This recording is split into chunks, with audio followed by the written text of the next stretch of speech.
Bună ziua, dragi youtuberi! Astăzi, într-o zi frumoasă de primăvară, cu soare, cu dinți cei drept, suntem în grădina lui Lilu, unde vrem să încercăm noua achiziție de la Parkside. Este o foarfecă telescopică cu un fel de fierăstrău. Cam asta a fost achiziția, undeva până în 84 de lei. O găsiți acum prin magazine dacă vă mai grăbiți. Dacă nu, când o găsiți, o găsiți. Dacă vreți, o cumpărați, dacă nu, nu. Hai să vedem noi ce știe să facă. Da? O desfacem. Da? Cam așa arată. Asta este fierăstrău și aceasta este foarfeca. Bun, să vedem ce are fierăstrău. Are un sistem de scripete și aici, da, după cum se vede, ia să vedem, nu ne lasă, foarte bine face că nu ne lasă, pentru că are un blocaj, da? Tragem blocajul ăsta în jos și acum funcționează, da? Tragem de scripete și el aici taie creanga. O să montăm și această piesă. Ea se montează undeva aici, da? Ceva de genul acesta. Să vedem cum. Găsim noi o soluție. Prima dată să testăm fără, sau hai să o și montăm. De ce să nu o montăm? Ia să vedem. Are o piuliță fluture.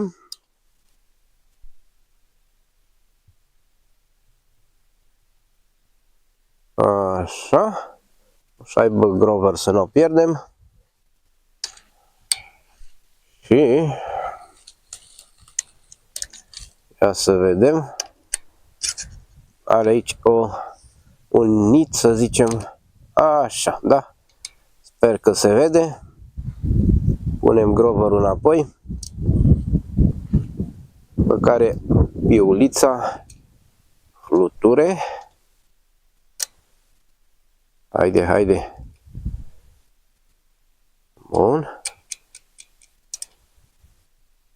Strângem bine, foarte bine. Ok, aici are o protecție, o dăm jos și protecția. Ce mai are? Cum spuneam, este telescopică, asta înseamnă că se extinde. Păsăm cele două și tragem de mâner. Ok, are niște găuri unde se blochează, asta l-am dat jos, ia să vedem. Ce avem și aici?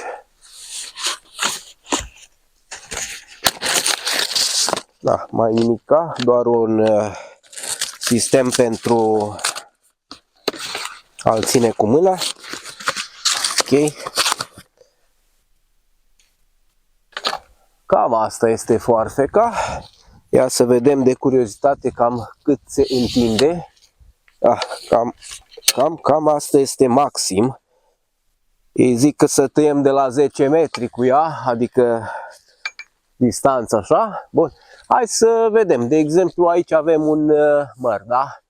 Și vrem să ajustăm,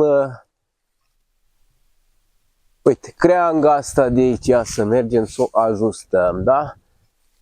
Ia să vedem dacă reușim. Ia, așa, acum trebuie să tragem de asta. Ia uite.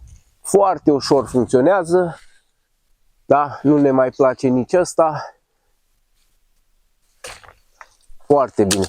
Acum, pentru ce-i bun fierăstrău? Păi, eu, de exemplu, mărul ăsta nu-mi place pentru că a crescut foarte înalt. Atunci o să vreau să zicem, după cum arată, nu știu dacă se vede bine, dar eu vreau, uite, cam de pe aici așa, să-l ajustez, adică o să-l tai. Ia să vedem.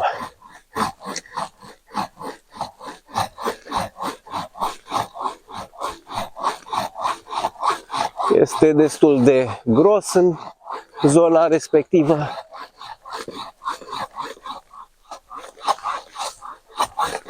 Opa, a ieșit de pe aici, tăiam. Tăi un pic de lucru până tai așa o creangă groasă. Dar sunt curios dacă chiar se va tăia până la capăt.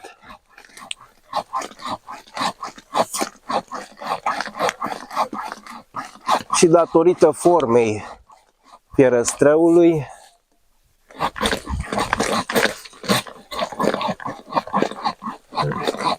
se poate să taie mai bine, dar probabil că am exagerat un pic și eu cu cât este de groasă creanga, dar o să insist.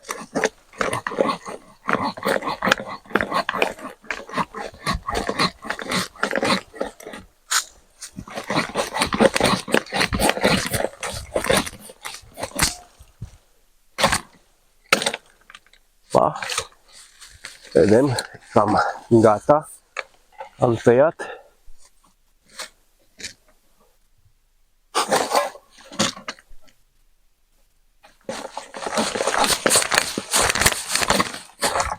A blocat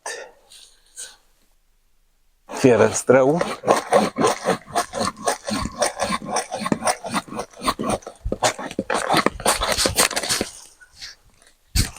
Ia uite. Mi-a blocat lama, ceea ce e logic.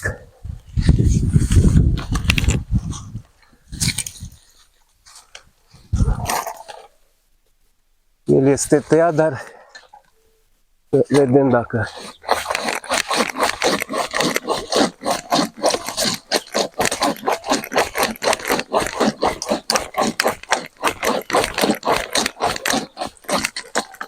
așa. O faceți chiar de astea, este o creangă destul de groasă ce vreau să tai. Se pare că nu are forță.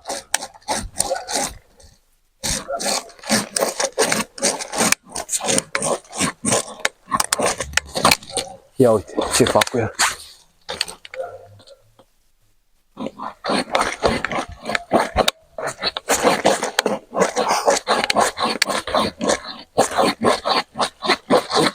Nu este foarte bun pentru asemenea operațiune.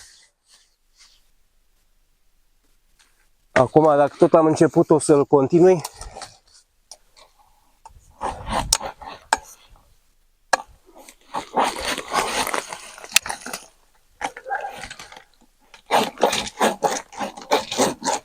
Ia uite.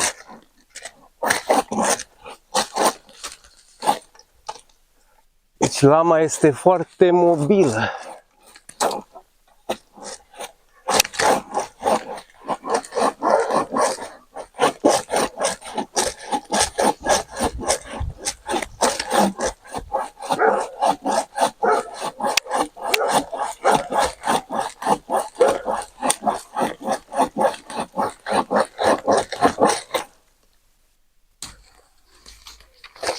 Da? Este dificil.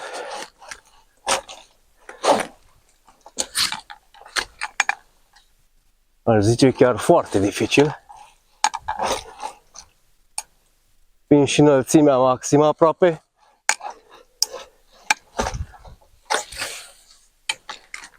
Ia să încercăm de aici un pic.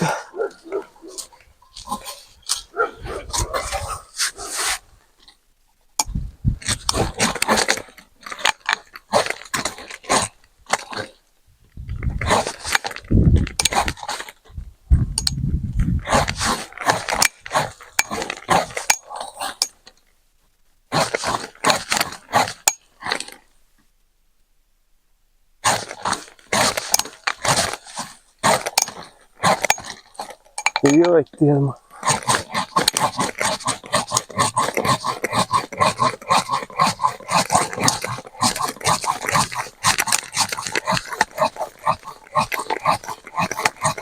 Gata-i cu el.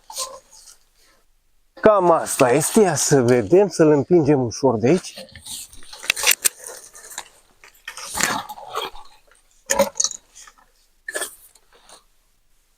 Așa.